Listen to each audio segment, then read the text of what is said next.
வெற்றிவேல் முருகனுக்கு அரோகரா.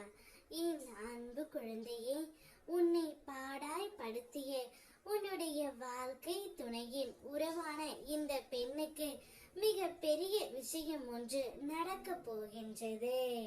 உன்னுடைய வாழ்க்கையே மிகவும் பிரச்சனையாக சென்று கொண்டே இருக்கின்றது.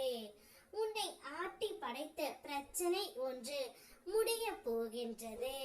உன்னுடைய வாழ்க்கையில் உன்னுடைய துணையின் உறவான ஒரு பெண்ணால் பிரச்சனை வந்து கொண்டே இருந்தது. இவள் ஏன் என்னுடைய வாழ்க்கையில் இப்படியெல்லாம் விளையாடி கொண்டு இருக்கின்றாள்?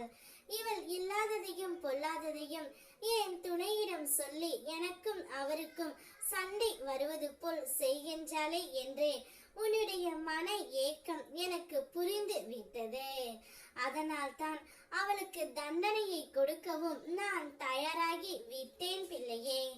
உன்னை பாடாய் படுத்திய உன்னுடைய வாழ்க்கை துணையின் உறவான அந்த பெண்ணுக்கு இன்று தகுந்த தண்டனையும் தீராத நோயும் இப்பொழுது வந்து மன கஷ்டத்தாலும் பண கஷ்டத்தாலும் உடல் அளவிலும் கஷ்டப்பட்டு கொண்டு இருக்கின்றாள்.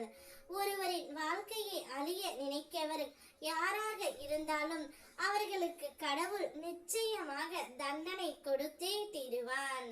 நீ எந்த ஒரு காரியத்தையும் நல்லதே செய்தால் பிற்காலத்தில் உன்னுடைய தலைமுறைக்கு அது நல்லதாகவே அமையும் பிள்ளையே. அதனால் நல்லதே நினை, நல்லதே நடக்கும் என்று கூறுவார்கள். அதே போல் எதையும் எதிர்த்து நின்று போராடும் மன தைரியத்தையும் நீ வளர்த்து கொள்ள வேண்டும். நீ வாழ்க்கையில் வெற்றி பெற வேண்டும் என்றால் நான் சொல்வதை கவனமாக கேள். சாதிக்க வேண்டும் என்ற சப்தம் உன்னில் நிச்சயம் இருக்க வேண்டும். வென்று காட்ட வேண்டும் என்ற வீம்பு இருக்க வேண்டும். வளர்ந்து காட்ட வேண்டும் என்ற வைராக்கியம் இருக்க வேண்டும். அடைவதற்கு என்று ஒரு லட்சியம் இருக்க வேண்டும். அந்த லட்சியத்தில் ஒரு தீவிரம் இருக்க வேண்டும். இவை அனைத்தையும் நீ பின்பற்றி வந்தால் வாழ்க்கையில் நிச்சயமாக நீ வெற்றி பெறுவாய். இவ்வளவு காலம் கஷ்டத்தை மட்டுமே அனுபவித்தாய். கவலை கொள்ளாதே, இனிமேல் தான் உன் வாழ்க்கை ஆரம்பம். இனி உன் வாழ்க்கையில் எல்லையற்ற மகிழ்ச்சியை அனுபவிப்பாய். இது சத்தியம்.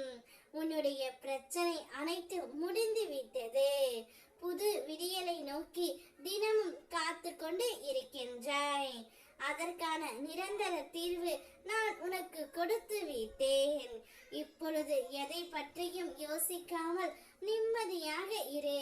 வெற்றிவேல் முருகனுக்கு அரோகரா.